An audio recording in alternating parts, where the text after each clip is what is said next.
അല്ലാഹു തആല പറഞ്ഞിരിക്കുന്നു, യാ അയ്യുഹല്ലദീന ആമനൂ ലാ തുബ്തിലൂ സദഖാതികും ബിൽ മന്നി വൽ അദാ. സത്യവിശ്വാസികളെ, യാ അയ്യുഹല്ലദീന ആമനൂ, സത്യവിശ്വാസികളെ, ലാ തുബ്തിലൂ, നിങ്ങൾ ബാത്തിലാക്കി കളയരുത്. നിങ്ങൾ ബാത്തിലാക്കി കളയരുത്. ബാത്തിൽ എന്ന് പറഞ്ഞാൽ നമുക്ക് എല്ലാവർക്കും അറിയാം, മലയാള പ്രയോഗം പോലെ ആയിട്ടുണ്ട്. അത് ബാത്തിലായി, നിസ്കാരം ബാത്തിലായി, നോമ്പ് ബാത്തിലായി എന്ന് പറഞ്ഞാൽ എന്താ? നിഷ്ഫലമായി. അപ്പൊ വിശ്വാസികളെ വിളിച്ച് സ്നേഹപൂർവ്വം അല്ലാഹു പറയാണ്, ലാ തുബ്തിലൂ, നിങ്ങൾ ബാത്തിലാക്കി കളയരുത്, നിഷ്ഫലമാക്കി കളയരുത്. എന്തിനെ? സ്വദഖാതികും, നിങ്ങളുടെ ദാന ധർമ്മങ്ങളെ, സ്വദഖകളെ നിങ്ങൾ നിഷ്ഫലമാക്കരുത്. ബിൽ മന്നി വൽ അദാ. ബിൽ മന്നി എന്ന് പറഞ്ഞാൽ എന്താ? കൊടുത്തത് എടുത്തു പറഞ്ഞുകൊണ്ട്, അതാണ് മന്ന്. നേരത്തെ പറഞ്ഞു, അതാണ് മന്ന്. വൽ അദാ, ബുദ്ധിമുട്ടിച്ചുകൊണ്ടും.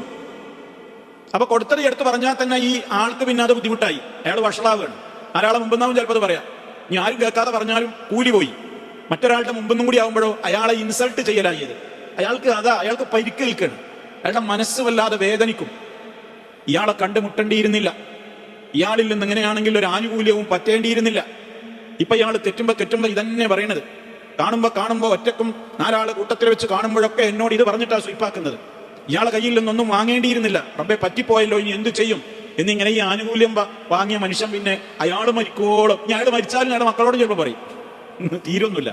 അയാൾ മരിച്ചാൽ ചിലപ്പോൾ അയാളെ മക്കളോടും പറയും, എന്റെ വാപ്പുണ്ടല്ലോ, ഇജിപ്പം ഇങ്ങനെ ശുചായിട്ട് നടക്കണമെന്ന് നോക്കണ്ട, എന്റെ വാപ്പാക്കേ അന്നിങ്ങനെ പ്രയാസപ്പെട്ട കാലത്തൊക്കെ എല്ലാം ചെയ്തു കൊടുത്തത് ഞാനാ. തലമുറയായിട്ട് വരെ ഈ മണ്ണ്, ഈ അതയും കേൾക്കേണ്ടി വരും, ഏൽക്കേണ്ടി വരും. അതുകൊണ്ട് തന്നെ സ്വതക്കയുടെ ബാത്തിലായി പോകും. അപ്പൊ സ്വതക്കാന്ന് ഇവിടെ പറഞ്ഞിട്ടുള്ളൂ.